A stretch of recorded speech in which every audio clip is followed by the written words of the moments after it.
बिस्मिल्लाहिर्रहमानिर्रहीम। अस्सलाम वालेकुम। मैं Shaikh Abdurrahman advocate for you के चैनल से मुखातिब हूँ। आज का हमारा टॉपिक स्टे ऑर्डर है। स्टे ऑर्डर अक्सर ये वर्ड सुनने में आता है और आज हम समझने की कोशिश करेंगे कि सिविल केसेस के अंदर स्टे ऑर्डर का क्या मतलब है और ये किस तरह रेमेडी अवेल की जाती है और ये कौन अदालत में जाके स्टे ऑर्डर ले सकता है।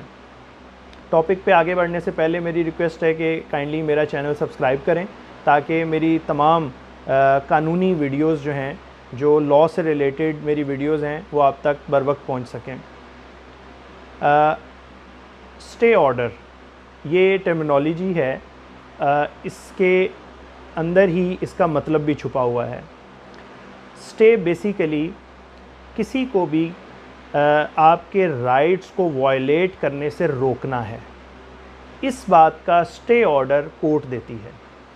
अगर हम प्रॉपर्टी से रिलेटेड एग्ज़ाम्पल लेते हैं तो कोई शख्स ये समझता है कि कोई ज़रई रकबा, एग्रीकल्चर लैंड या कोई भी सिकनी प्रॉपर्टी या रेजिडेंशियल प्रॉपर्टी की मलकियत एक शख्स की है और कोई दूसरा शख्स उसके अंदर बिला वजह मुदाखलत कर रहा है, इंटरफेरेंस कर रहा है, छीनने की कोशिश कर रहा है, कब्ज़ा करने की कोशिश कर रहा है, तो जो असल मालिक है, जिसके पास ऑनरशिप के हवाले से डॉक्यूमेंट्स मौजूद हैं, जिसके अंदर रजिस्ट्री है, अलॉटमेंट है, इंतकाल की कॉपी है, जमाबंदी है, यानी रिकॉर्ड ऑफ राइट भी इसको बोलते हैं। इसके अलावा उसके पास गिरदावरी है, यानी कि वो डॉक्यूमेंट्स जो आपकी मलकियत और कब्ज़ा शो करते हों, उसके तहत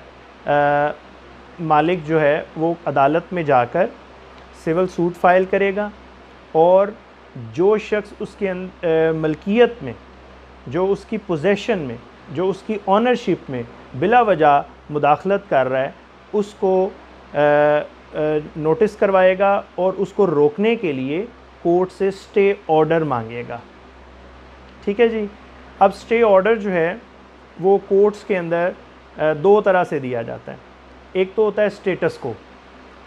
स्टेटस को होता है कि जो जहाँ जैसे है वो एज़ इट इज़ रहे जब तक दूसरी पार्टी को कोर्ट सुन ना ले। दूसरा टाइप का जो स्टे ऑर्डर होता है वो होता है कि रिस्ट्रेन रखा जाए मुदालय को, दूसरी पार्टी को, कि वो मुदाखलत ना करे, उसको रोक दिया जाता है कि वो गैर कानूनी मुदाखलत असल मालिक की प्रॉपर्टी में ना करे। ठीक है जी। इसके अलावा जो स्टे ऑर्डर होता है वो अगर कोई शख्स किसी को उसकी नौकरी से निकाल रहा हो, उसको जॉब से डिसमिस कर रहा हो, यानी कोई बॉस अपने एम्प्लॉय को निकाल रहा हो, तो एम्प्लॉय जो है वो कोर्ट में जाकर स्टे ऑर्डर ले सकता है कि पहले मुझे सुना जाए कि मेरी कोई गलती है जिसकी बुनियाद पर मेरा बॉस मुझे निकाल रहा है। अगर गलती है तो कोर्ट डिसाइड कर दे। फिर इसी तरह अगर कोई इदारा है, मिसाल के तौर पे वापडा के मुलाजमीन हैं, वो अगर आकर आपका मीटर उतारने की कोशिश करें किसी भी वजह से, तो आप कोर्ट से जाके स्टे ले सकते हैं। और वो इसलिए होगा कि जो वापडा के मुलाजमीन हैं, जो वापडा का मौक़िफ़ है, वो अदालत के सामने आए कि क्या जिसका मीटर है उसने बिल अदा नहीं किया, उसने कोई टेम्परिंग की है, या वापडा को लगता है कि इसने गैर कानूनी हरकत की है जिसकी बुनियाद पर वो इसका मीटर उतार रहे हैं। लेकिन जो असल मालिक है, जिसका वो मीटर है, वो अगर अदालत में जाएगा तो उसको स्टे ऑर्डर मिल जाएगा और वापडा के मुलाजमीन को अपने लीगल एडवाइज़र्स के थ्रू आकर कोर्ट को मुतमईन करना होगा कि वो किस वजह से मीटर उतार रहे हैं। अगर कोर्ट मुतमईन हो जाती है वापडा के मौक़िफ़ से तो फिर वो उतारने की इजाज़त देगी, वरना स्टे कंटिन्यू करेगा।